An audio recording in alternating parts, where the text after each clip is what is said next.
ఇప్పుడు ఇదే ఓడిపోయిన రోజున ఈ మెట్ల కింద నేను సుగాలి ప్రీతి గారి అమ్మగారిని కలిస్తే ఆవిడికి పాపం దివ్యాంగురాలు అన్న నా బిడ్డను చంపేశారన్న 2 సంవత్సరాలు అయిపోయింది, ఎవరు పట్టించుకోవట్లేదు, అందరం అష్యూరెన్స్లు ఇచ్చిన వాళ్ళే ఉన్న ఇప్పుడు ముఖ్యమంత్రితో సహా.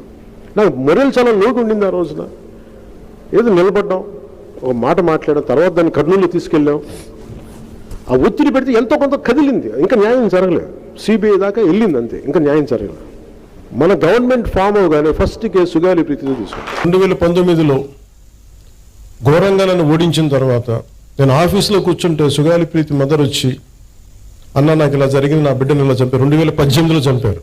ఆ బిడ్డను చంపితే ఉరేసుకుందని చెప్పారు. మళ్ళీ వచ్చి ఇప్పుడు నేను వచ్చి ఫస్ట్ కేసు అదే తీసుకుందామంటే సాక్ష్యాధారాలన్నీ లాస్ట్ గవర్నమెంట్ నుంచి చెడిపేశారు. పోయిన సాక్ష్యాధారాలను మనం తిరిగి తీసుకురాలేదు. డిఎన్ఏ మనకి మాయం చేశారు, ఫాల్స్ డిఎన్ఏలు పెట్టేశారు, ఏమున్నాయో తెలియదు. సో సాక్ష్యాలు అంత కీలకం. సుగాలి ప్రీతి కేసు గురించి మీకు వివరిస్తూ పోస్ట్ మార్టం రిపోర్ట్ చూపించాను, సైటాలజీ రిపోర్ట్ చూపించాను, హిస్టోపెథాలజీ రిపోర్ట్ చూపించాను.